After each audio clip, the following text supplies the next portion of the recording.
today's video, I'm going to walk you through how to sign in on office.com to access our 365 Office software so we can get started in Excel. So the very first thing you're going to do is make sure you have your web browser window open, and in the search bar you're going to type in office.com. When you type in office.com, it should bring you to this screen if you've already signed in before. If for some reason it does not bring you to this screen, and over here there is the sign in information there, simply click sign in, put your email address in. It is going to do the same thing. Then put in your password that we have already discussed.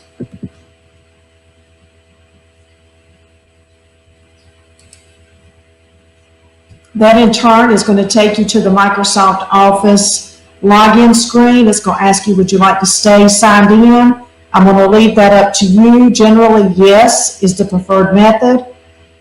That way you do not have to sign in each time. You're ready to access our Office 365. Now what we're going to do is we're going to do our first introductory lesson for Excel. So I want you to go to Excel and click on Excel. Then I want you to click on New Blank Workbook.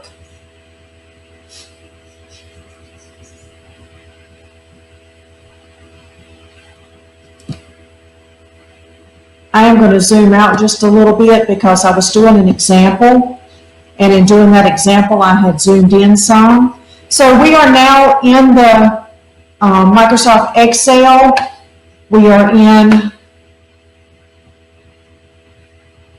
I don't know if you can see it because I have some icons showing up here that I cannot get to move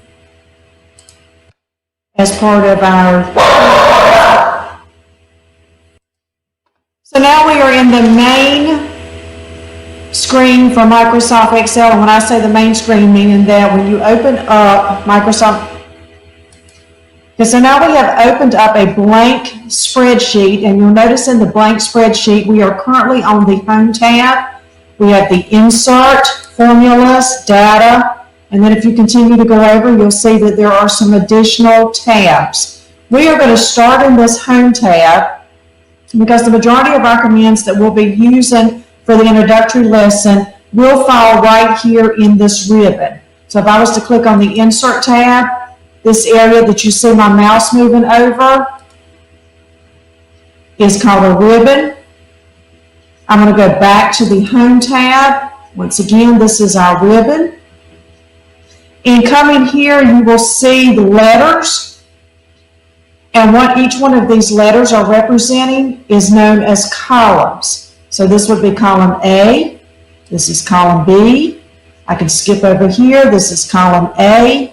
Whereas going down, you'll see that we have numbers. And what the numbers represent are rows. So this would be row 1, row 2, row 3, row 4. And then in addition to that, we also have what is known as cell addresses. So you notice that when I click in each one of these white rectangles, that what happens is the active rectangle has a dark green box around it, whereas all our other rectangles are showing up with a light gray color. The dark green indicates the active cell. What it means by active cell is the cell that is ready to take information. So in this particular case, our active cell is H6. So if you look right here, you'll see the H is highlighted and the 6 is highlighted, and I would say, please go to cell H6 for reference. If you notice over here in our name box, it also shows up telling us that this is H6. So if I click over here, I am now in O2. I can also look in our name box, which tells us that we are in O2. What we're going to do is some general information. So I want you to go to cell A1. So now we've clicked in cell A1, and that is our active cell. And I want you to enter the number 1, then press enter. Then in cell A2, enter the number 2 and press enter. In cell A3, enter the number 3, 4, and 5, following down to where you have data in cell A1 through A5. So you should now have data in cells A1 through A5. I am going to zoom in just a little bit so the screen is a little bit larger for you to look at. And what we're going to do now is we're going to use some of the basic functions inside of Microsoft Excel, because the purpose of Excel is to allow you to do the job faster.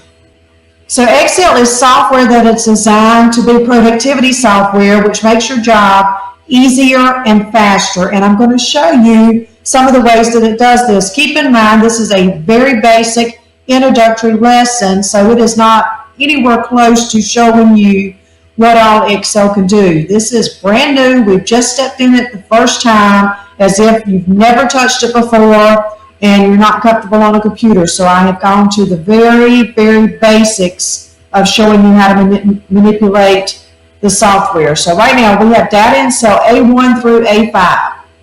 So what we're going to do is we're going to come here to cell A6, and let's say that we wanted it to add our data. Well, obviously we can add this data fairly quickly in our head, but we want the computer to do this for us. So if you look over here on the Home tab in our ribbon, you will find AutoSum.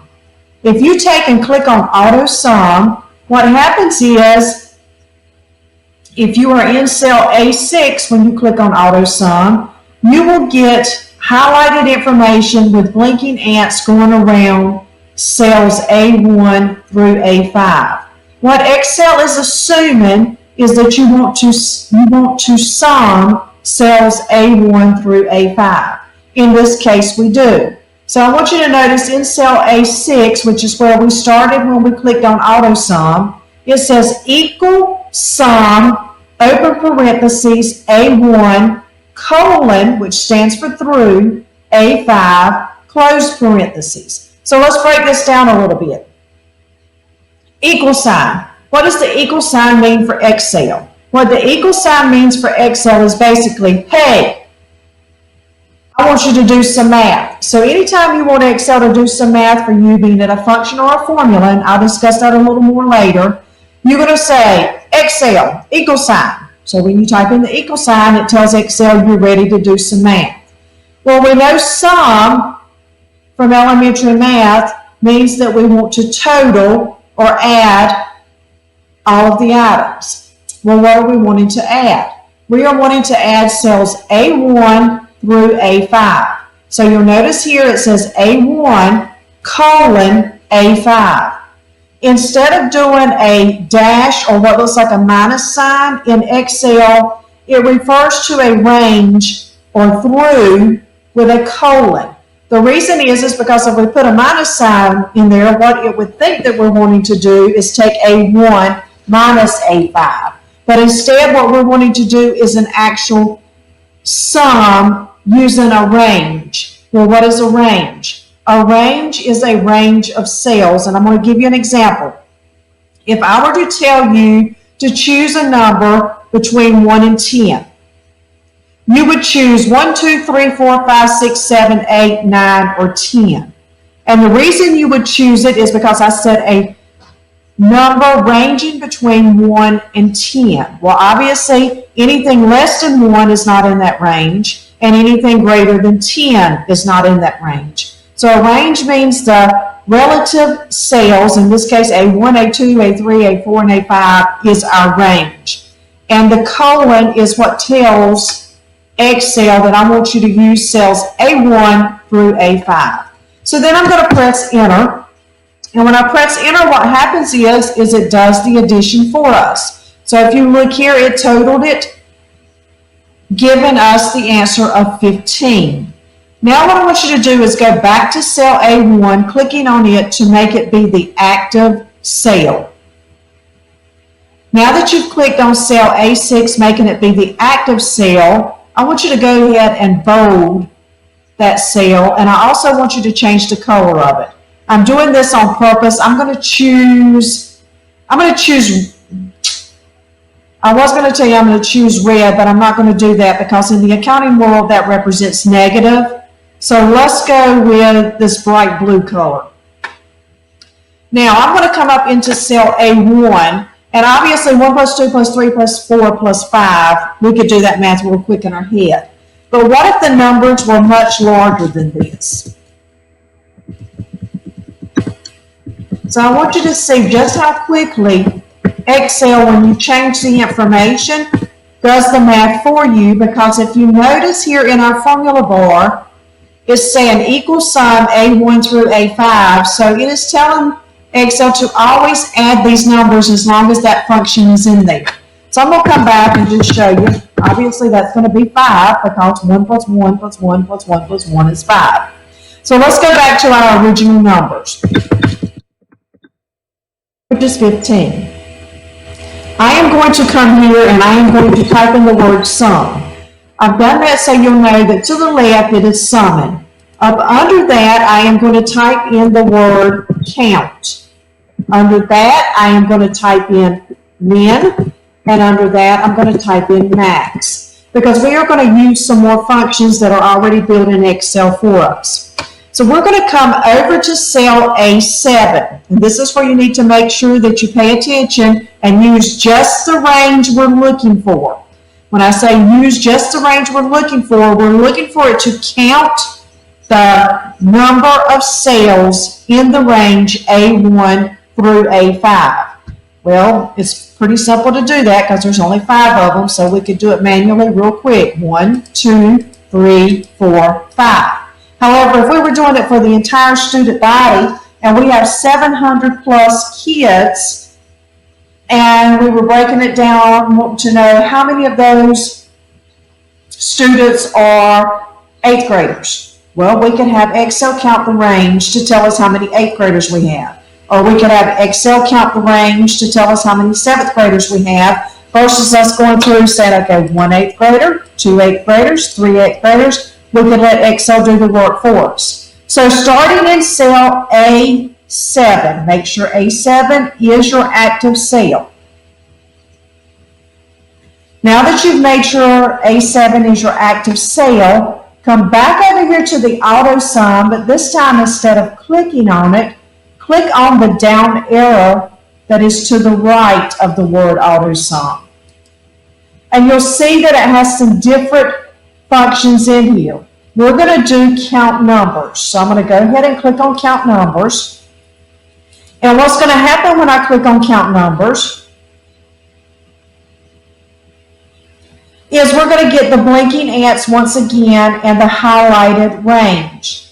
But Excel is assuming that we're wanting to count A1 through A6, which is not correct. We are wanting to count A1 through A5. So we're going to need to do some adjusting. This is where you need to make sure you are not clicking on the lines. And when I say on the lines, it could be where the blinking ants are. It could be on the line in between cell A1 and A2. What you need to do is you need to come in the very center of A1 with your mouse pointer. Click on A1, hold it with your mouse, and drag down to the center of A5. And then what happens is your blinking ants are now around the cell that you want to count. That's A1 through A5. Well, what if you messed up? Well, no problem. Notice how I can move all over the place. Once I click and hold, I could choose A1 through A3. I could click in A1 again, hold, drag down to A4, let go, do it one more time, click A1, hold, and drag down to A5. So if you mess up, no worries. Just take and click at your beginning point again, which in our case is A1, hold, and drag down. Sometimes it may be over, but in this case it's down to A5, so that way you're blinking ants. Now, if you're not working with a mouse and you're trying to do it on a laptop using the tracker, it may just be simply easier to come in here, click in your formula bar, or come click here, and you could change it. So if I was to change this to 3, you see now it's highlighting and giving us the information around here saying, okay, you want me to count cell A1 through A3. Well, that is not what I want. I want A1 through A5. So let's come back because I did click and get out of there. I'm going to go back to cell A7 and I'm going to highlight A1 through A5. And then I'm going to press enter, and obviously my answer is 5 because that is 5 cells. So now I'm going to do the same thing using min. I'm going to start in cell A8 because that is where I want our answer. I want to look at these 5 cells and determine what is the minimum smallest number. So min means in this range, what is the minimum or what is the smallest? Really smallest is a more appropriate word. So what is the smallest number in that range? So making sure your active cell is A8. You're going to come to your little drop-down arrow beside the word AutoSum, or if your computer says sum, either one is fine. You're going to go to min. Once again, our blinking ants are going to show up. In this case, it appears that Excel thinks we want to do A1 through A7. However, our range is actually A1 through A5. So we are going to click on cell A1, hold it, and drag down to A5. We're going to check here, make sure it says A1 through A5, and it does. It says equal, because you're saying, hey, computer, I want to do some kind of math. Min is what I want you to do. And I want you to look at the range A1 through A5, which is what your parentheses tell the computer you're looking at a specific cell range. And the colon, once again, represents through. And we're going to simply press enter. Well, obviously, we can look and see that number 1 is the smallest, which is the answer that it has given us. Now we're going to do the same thing with max. And what max means is what is the largest number in that range. So clicking in cell A9, I want you to come back over here to your AutoSum. Click on that arrow to the right so you can see the functions that are built in, and I want you to click on max. Once again, it's going to highlight, assuming that it's doing all of the cells above where we want our answer. But in this case, we know we want our range to just be A1 through A5. So once again, we're going to click in cell A1, hold, and drag down to A5. So we have our blinking ants. And if you look here in cell A9, you'll see it says equal max A1 through A5. You'll also see the same thing in our formula bar. We already know that the answer is going to be 5 because it's easy to tell in this small range. And we're going to press enter. So now I'm going to come back and I'm going to make some changes in cell A1 through A5 so you can see as I make the changes. When I change cell A1 to 500, it's going to change every cell that we have a function in. So if you notice, it changed our sum to 514. Our count, I told you incorrectly. Our count is going to remain 5. Please excuse that error. The reason our count is going to remain 5 is because we did not increase or decrease our range. It is going to change this to 2 because this is now the smallest number, and our max or largest number is now 5.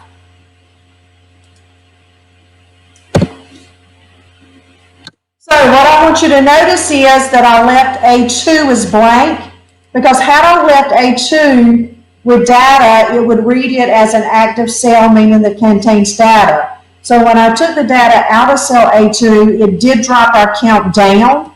When I go put the data back in cell A2, once again, it changes our numbers. So I'm going to go back to our original numbers of A1, having 1, A2, having 2, and then 3, 4, and 5. So now you should see 15, 5, 1, and 5. So what I'm going to have you do without my help is I'm going to have you do average. What I want you to do is click here in cell A10 and get the average of our range A1 through A5.